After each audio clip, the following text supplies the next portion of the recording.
What would you call a group of wizards? Like a murder of wizards? Like a parliament of wizards? Sounds like I like that.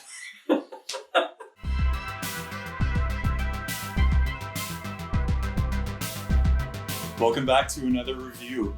Chimay Blue is known, or has a reputation, of being one of the highest rated beers in the world. When you check most beer rating websites, this one has 197, 98, 5 out of 5 stars.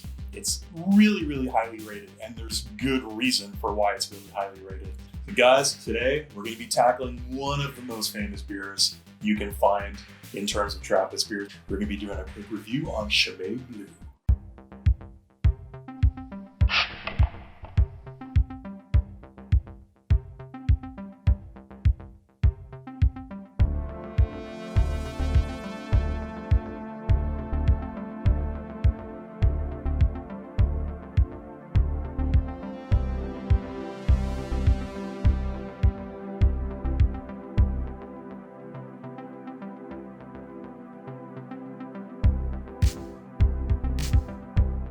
I think if anybody has a liquor store close by to them where you can get some imported beers, specifically Trappist beers, you've probably seen this one. Sandra, are you excited for this one? Are you ready for this? You've tried the Chimay Blue before, right? I have, and I am so excited. As you can see, I just went big. I got the 750 here because I just wanted to make sure I had enough. You went big. You know what? I can't find the 750 of the blue over here. You can get the 750s of the reds, which I got one of my little, I guess you can call that my little wall of fame of my favorite beers back there. But the blues you can. You get these little, I call these stubbies. We've left the Trappist style beers. We let them go for a little bit after we took on all the St. Bernardus. We talked about AB12. We did our tasting flight. And now we're back into probably one of the most well-known and exported Trappist beers that you can find in North America. And this is probably the first one that I ever tried. Is this your favorite of the three? Because I know, well, they have four technically. They have the gold, they have the blue, the red, the white. Is this your favorite of the four? I think of the ones I've tried, unless there's others, yeah, definitely. So I'm excited that we're tasting this one here specifically tonight. Me too. This brewery is actually really cool. It's not the oldest Trappist brewery that there is. I think it's from the 1800s, right? You're correct. It's I think 1850, if I'm not mistaken, is when it was when the abbey was founded. I don't know if the brewery started immediately then, or around that same time. Because if you're curious to learn more about Trappist beers and what makes a beer a Trappist beer, I'll put a link below to our Inside the Brackets episode where we go deep into what a Trappist beer is. So you can learn all about it there. As a quick sort of summary before we get into the review, Trappist beers are certified, brewed inside an actual abbey by the monks. Long story short, again, the Chimay Abbey is actually known for their cheese too. I can't get the cheeses here, but you can get their cheeses that pair really well with the beers too. Should we get started? Should we crack them open and get right into this review? I can't wait, my friend. Let's crack them open. I wish I had some Chimay cheese to kind of pair with this. I was thinking the same thing this afternoon. I was going over on their website just to check it out. And it looks so delicious. I've never seen it here in the States. Imagine having a really nice aged stinky cheese to pair with this for tasting. So guys, as usual, just go 1/3 of the way up the glass to leave some room for your nose to get in there and experience all those amazing aromas. I'm a little bit behind, sorry. No problem at all. I'm just going to enjoy it. I'm going to enjoy looking at this beautiful beer. Just right away, the head on this beer is always so impressive. It's almost spectacular. I would say it's a spectacular head. It's nice and thick and bubbly. It's very reminiscent of other Trappist beers of this style, the quads, where you can see just that thick, intense, bubbly head that forms at the top and stays there. It's really, really impressive. Guys, as always, we kind of do encourage you to drink along with us. Whatever the review is that you're checking out, in this case, get yourself a Chimay Blue. Crack one with us, experience the aromas, play along, so to speak. See what you think. For optimal experience of our reviews, get one yourself. Well, cheers, my friend. Cheers. Cheers to an aroma cheers. And I will let you go first. Please let me know what you think. Let's dive right into that aroma. I haven't had this in a while, and it's quite surprising. It is, right? It's got a really kind of pungent aroma. It's really nice. Yeah. So I would say first thing that I get is a little bit of roasted malt, but it's very subtle and not pungent, not overly roasted. Just like nicely toasted. Toasted. Yes, that's the perfect way of describing it. You got the toaster on halfway up on the dial. Yeah. That the fruitiness, it's there, which is kind of classic of this style of beers. That raisin, prunes, I would almost say plums, but very ripe plums. And I mean, it's more cake-like again than bread-like, as if I had to put it in a realm. Kind of like when we did the ABT 12, I mentioned like more cake-like. That's again like something I picked up in here. Aroma-wise, this is extremely pleasant. Hits all the spots for me as what I like in this kind of beer. I would say if I had to compare this to something, I would probably compare it to the ABT 12. I would say I like personally the ABT 12 aroma a little bit more, but we're really talking about splitting a hair here. So if I give the ABT 12 a 3 on aroma, I have to give this one a 3 too, because it's very, very comparable, at least to me. Or not comparable, but it's in the same category. Let's put it that way. No, I agree 100%. It's very comparable to that St. Bernardus ABT 12. Stylistically, you can tell they're very much the same. I already compared the head to the ABT 12. Just gonna give it a little refresher there. Yeah, I mean, you get that toasted element to it right away. That's so strong. Aside from that, you do get the fruit. You definitely get the dark fruit, like the plums, the raisin combined with the toasted. I think you described it perfectly. I don't have anything else to add to that, but it's so mellow. I think, I've had some other beers like this, specifically the Unibrew, the Trois Pistoles. I think that aroma was a lot stronger. It was more prevalent. I think this one, as soon as I cracked it and as soon as I poured it out, the aroma kind of hits you right away. It comes out of the glass. And then it kind of dissipates a little bit and the beer becomes less aromatic. But what is there is it's perfect. It's so inviting. It makes you salivate. It makes you want to go in and just take a sip. And considering that it's a 9% alcohol beer, you don't get any aromas of alcohol. There's nothing too strong there. You're not getting any of those fumes from alcohol. So it's so well balanced aromatically. And that toasted element, the dark fruit, even like a little bit of sweetness, not a sweetness like a chocolate, but more of like a honey, I would say. I get that as well. As far as aromas for beer go, I think this is, it's up there in that 3-on-3 category. I couldn't imagine anything more that I would want from this. It's perfect. It's the perfect aroma for a beer. Can't ask for more. Shall we take our first sips and get right into the taste? Please, my friend. Cheers, buddy. Cheers. Been waiting all day for this. Well, all right, you go right ahead and let me know what you think. Thank you. Thank you.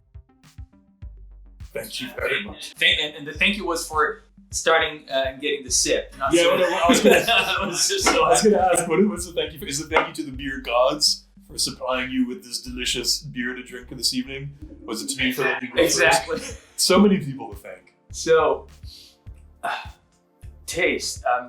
I would have expected it to be a little bit sweeter, or at least that's how I remembered it. But I get a little bit more of acidity than what I remembered. That roasted character to me shows more like a savory element, and I do get a little bit more bitterness, which is not like, again, not in a bad way. It's just like something different than what I remember since I had it last time.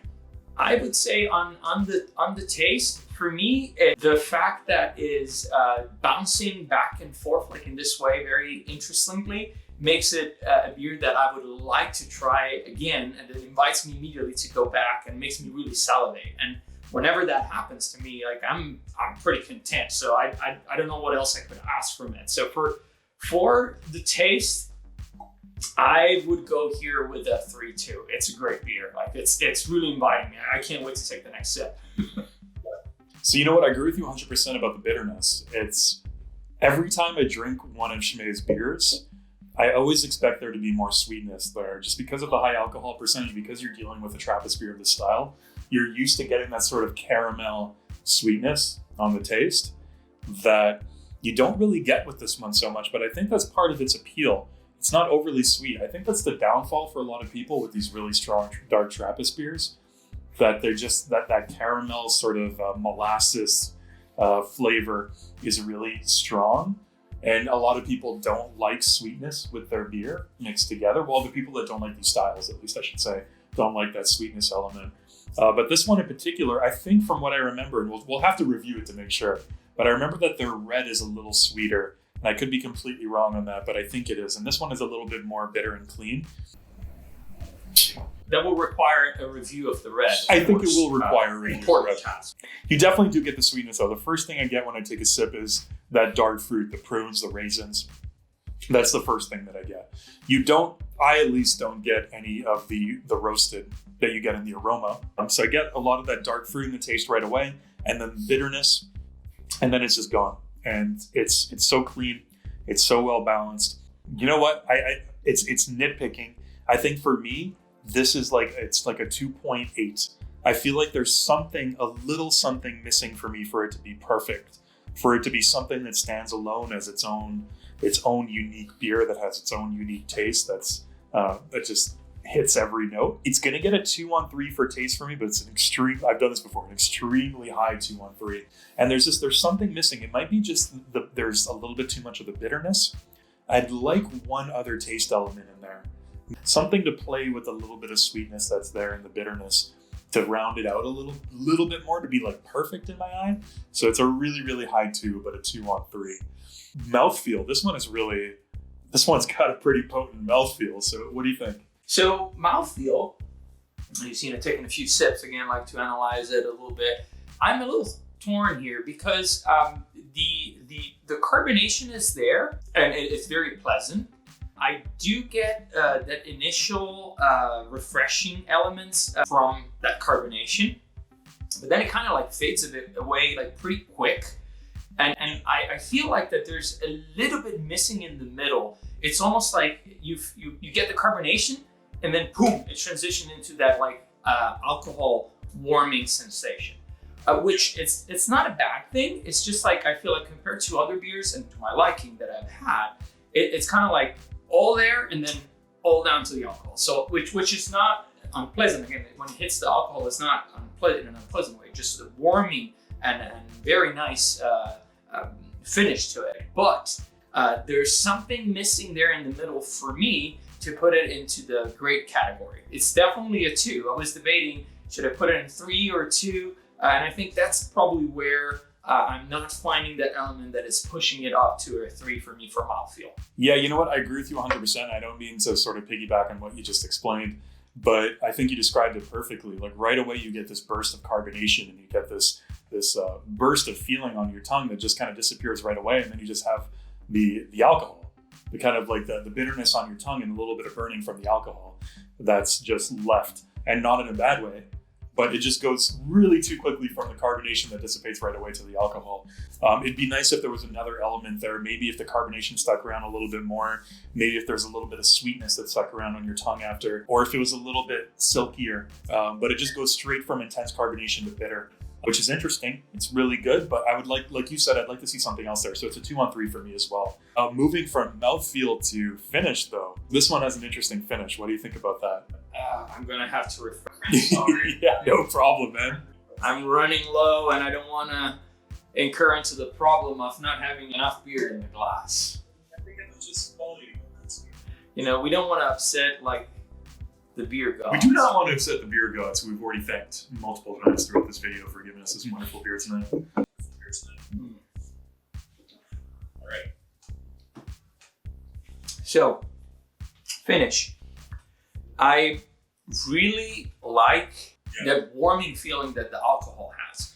It's as Joe mentioned, it's a 9% beer.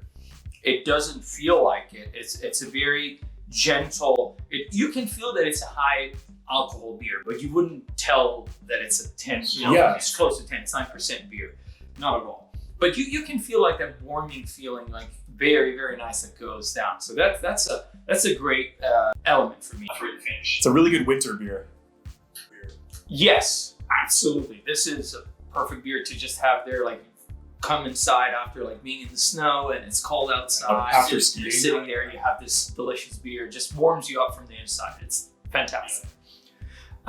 What I would say on the finish, I do get that toasted element that we talked about. A little bit of that dark fruit, prunes, raisins coming back, but there's not much else there. It's kind of like I'm expecting something to show. It kind of like stops there, and I've tried it a few times now, so it's kind of digging and looking, and maybe it's just me not picking it up yet. Like maybe the more beers, like, and the more we'll analyze, like we will appreciate more nuances. But at this moment in time where I am not seeing other elements there that are giving me that extra to put it up into the great category. So I'm going to stick with the 2 here for the reasons that I just explained. Yeah, you know what? I think what makes this beer great and so impressive is also a little bit of the downfall in some of these areas of the rating system. So the fact that it's so clean and crisp and easy to drink for a 9% beer of this style, it also takes away from things like the finish, or takes away from things like the mouthfeel for the sake of being so clean and crisp. So it's kind of like a double-edged sword. It has all these amazing characteristics that make it great and make it so masterfully crafted by these, not the wizards, but some Trappist wizards, different Trappist wizards, a different grouping of wizards that put this together. What would you call a group of wizards? Like a murder of wizards? Like a parliament of wizards? That sounds like, I like that.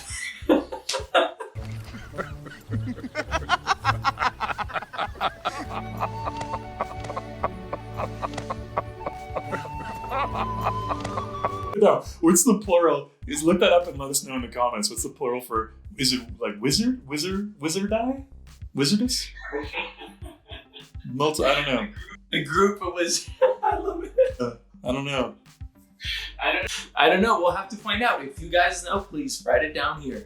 Tell us. Let us know. Yeah. So okay, I think like you said, there's something a little bit lacking from the finish there. That it's so it's amazing. I feel like an idiot for not even criticizing, but sort of picking this apart in a certain way because it's such a wonderful beer.